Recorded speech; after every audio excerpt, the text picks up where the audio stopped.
Be with all of our friends as we continue to work for the National Infrastructure Bank and as we roll out this important legislation. And it's great to also be with my colleague, Congressman Chuy Garcia, repping the 4th Congressional. Look, I would say to you all, as a proud original co-sponsor of the National Infrastructure Bank Act, I'm really excited to join you all and join my colleagues and our Dean of the Illinois Delegation, Congressman Danny Davis, for today's briefing on the legislation. You and I both know it's why we're on this call today, that this is the kind of legislation that would transform our communities and our nation's infrastructure. You see, when we talk about infrastructure, we're talking about investing in the safety and the well-being of our communities. We're talking about economic development of our region. And frankly, we're talking about thriving futures for our families. That's why H.R. 5356 is so important.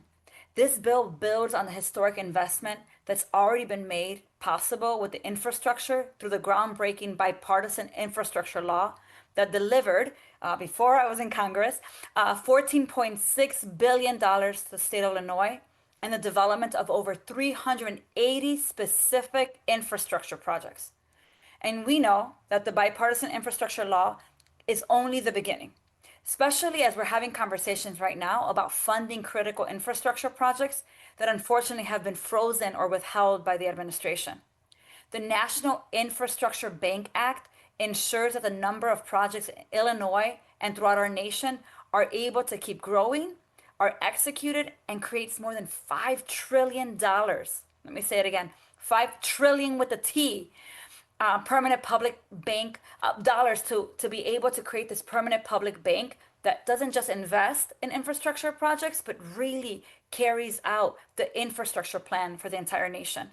5 trillion that would allow us to tackle on the backlog of accumulated projects and build on resilient, safe, and high quality infrastructure that our nation desperately needs.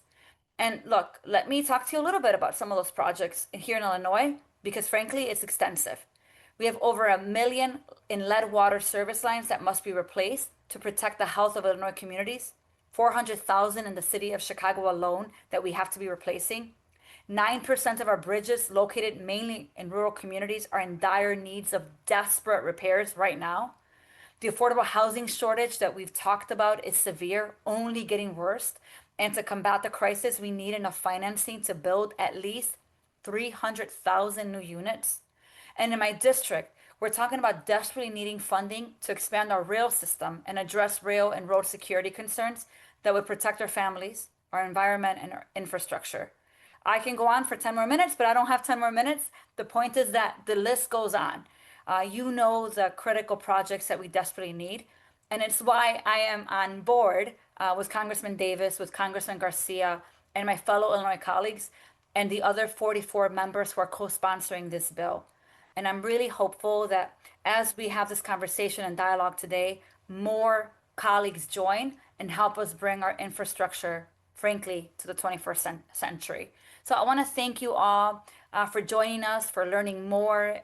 It's been an honor to be part of this coalition, be an original co-sponsor. And let me end in saying this. This is a time, this precise moment, for us to keep moving the National Infrastructure Bank Act of 2025 forward. It is the right thing to do. It is smart, and we desperately need to be able to get it to the finish line. So let's do it together.